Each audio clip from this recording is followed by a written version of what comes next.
You join us in the back of our Land Rover 110. Now we really like going camping with the parcel shelf in it, and I haven't got it in here for obvious reasons. And having a luggage net to stop all your gear that's on your camping shelf here is really useful, because when you break, you don't want all your sleeping bags and everything flying forward. So we have designed a luggage space net. Now Land Rover do one. Now Land Rover's one is pretty good actually, I've got to be honest, but it's $1. It is expensive, and we've designed one and it fits in a slightly different way. So rather than coming down all the way to the loops, we've got it, and you'll see, we'll demonstrate in this video, it clamps around here, this sort of unused bracketry here, and it goes up to the top. But I could never quite understand Land Rover's thing that came in here. It never quite seemed to fit correctly to me, so we've created a more permanent sky hook, as we call it. So we'll show you. It's a bit complicated, it looks complicated, but it's not too bad. So we'll show you how to install the sky hook, how to install the thing, how to clamp it round here, and then we've got some optional secondary fixings that go round here, here and here. So let's go and have a look at the kit. What do we get and how does it fit? We have this, you can see me through it, look. You have this elegant, so this is sort of a half luggage load. So my logic was, if you folded your seats down, you could still keep this and put stuff through it. So it's got metal, this section is metal, there you go, and you've got your tie down bits there, and it's got all breathing around, and it's got the 3 eyelets at the bottom. Right, so that's the main net. And what we are going to do is it's going to be fixed to our sky hooks using these sort of, they're not carabiners, what are we calling those? D-shackles, I'm going to call those. D-shackles. Right, but the technology comes in the sky hook, okay? And what we've created is something that actually these go into and twist round and lock. And what you've got to do is you've got to assemble the cage nut. So one of the things, I haven't tried doing this yet, have I? Right, I reckon I'll need a screwdriver for that. Let's have a look. They shouldn't be too bad. He says you've got to push that in. I'm going to stab myself in a minute. Don't blame me if you stab yourself assembling these. There you go. So that cage nut sits in there. And when we pull it down, the force is only going to be to try and pull it through that hole, which is never going to do. We like cage nuts. We keep inventing uses for cage nuts. Okay, so get that in there. See if I can do it more elegantly. No, that ain't going to happen. Elegant isn't going to happen, I'm afraid. Should have got you to do this. I'm sure you've done it much more elegantly. There we go. Right. So we've got those two assembled. Now, right. So these are all to do with the secondary fixings. This is the primary fixing. And what we've got is we've got these two. Now these make a nice cover where the sky hook goes. So, right, but look at this corner that's missing. You've got to get the one of those that's got the missing corner.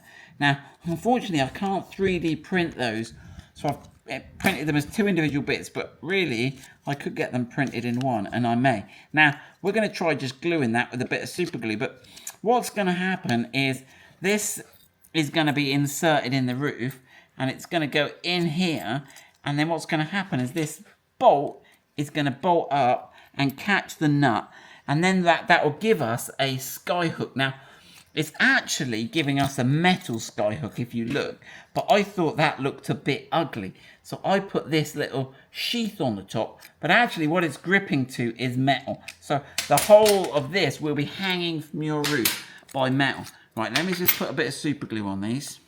Right, we got any super glue in here? Yeah. There you go, give that a squish. Right, and then that should locate in that little... Right, where can I put that, the drawer? Just leave that squished up there for a minute. Right, so then you need to grab the bracket that's got L and R written on it. The 543 is our part number. That's got an L. Now this has got a part number there. That's an R. So I need an L and an L, right? So grab yourself the left part of that, the left part of that, and that. And we'll go to the car. We'll get the Allen key for that. You join us in the back of the car. So this is going to go in like this. Now, it can only go one way. So bear in mind, we've got the left and we're on the left-hand side. And you can see this is sort of curved here to match the curve around the top of here. Okay. Now, you can see that the bolt is this side of the hook. So we have to insert this in up into the gap, and then we've got to twist it like so. So it, right, so that is now, and then we can slip this cover over. The tongue will go into there. Okay, this is the plan. I jiggle it a little bit. That pushes all up there, and it's all super flush, which I think is way neater than the Land Rover one. And once this is in, this can stay in place. This can stay in place forever, and it'll give you a handy little hook there if you ever want to hang anything on.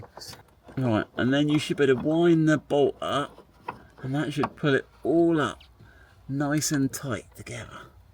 Okay, so that will now give us the hook. You want to over tighten it, get it nice and neat. And now that's our sky hook installed. Now we might sell these individually. If you're interested, we could sell just this assembly if you wanted a neater hook, and then you could hook whatever you want in through that. And it's a metal hook, but it's all in plastic and looks factory. Right, we'll get the other one installed. Right, one thing I forgot to mention is you may have, or you will have, this little plastic flap that covers the window, or that little area where we've inserted that fixing. I have just pulled these off because the final product covers over everything. So they're a bit funny, and they look a bit odd when they're flapped down, but they literally just pull back. You can see they got some little fittings there. So remember, you've got to remove those completely. The next thing you've got to grab is these two little collars. Oh look, we've even written HSX on there. Look. Right, now they've got a bit of a mouth to go in, and they go in on here, and these should snap in here, and these give you a nice collar for the strap to go, and then it stops the strap working its way round this corner. It keeps it on the straight and narrow. I need some of those to keep me on the straight and narrow done. So snap that one on there. Oh, my light's a bit bright for you there. Yeah, and then snap that one up. There you go. And that's on there. Right, we're ready for the net now. The net has a right way and a wrong way round. So if you have it this way round, you can't see the buckle, and that's not good. So we need to turn it that way round so that when it's fitted in the car, you can see the buckle next to you, okay? So we'll grab this now. Right. And then we can thread this, our little... So you could... That stays in the car permanently. This you can take out as and when you need, okay? And then we fit that through there, and then the little threaded fitting goes through. Thread the little, oh, there you go, and nip that up, and then we'll do the same on the other side. Right, that's all in, and then we can thread the strap through in between those two hoops there. Feed it back into the little jaws there, and then we can pull that tight. So I've got my torch jammed in at the minute. Alright, I'll do that on the other side. Okay, in there.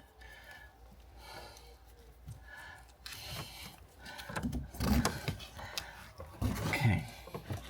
Right, and that is the most of it done. Now if you've got the parcel shelf, you could just attach this to the parcel shelf, but for extra security we have got some clamps that go down on to these fastening points. Now obviously if you've got child seats on there, you won't be able to get those on there, but let me just show you how these work. Right, so you've got two long bits of string and one short bit of string. Now I got this concept from the toilet pull cord switch. Right, so you've got to do a bit of pre-assembly here. So you've got to poke one of those through. There's a hole at the top there. Put the other one through the other hole to form a loop. Oh, get it through. There you go. Right. Okay, right, so you've got a loop coming out the top of there. And then you get those two of them through the top loop, and this is just the way to stop it disappearing back through. It's a bit more elegant than the toilet pull cord. And then those two go back through the second loop. Okay.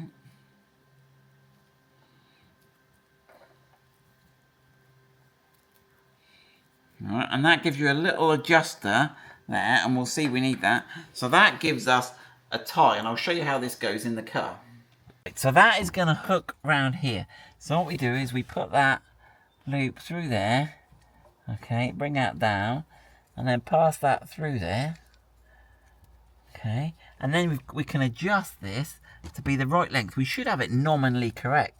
I think if you get this, I've probably overdone it there. If you get this fairly near the end, okay, but you can adjust it as you see fit. Whatever, go.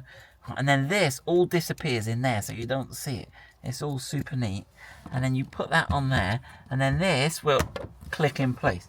Okay, so the two long ones go on the outside, and the shorter one goes on the middle. So we've got a really secure net. So let me finish those two off, and then we'll show you the finished job. So there it is. You can see it's all in, all strapped into place, all fairly neat. But right, I've just come up with a random test. I've got an old faulty LED light tube here. Do you reckon I can just run at it and see if it goes through the netting? Shall I see what happens? Yeah. That'll do. It broke the light tube and it didn't go through the netting. So that's the idea of it, is to stop your stuff going through. There we go, we're all good.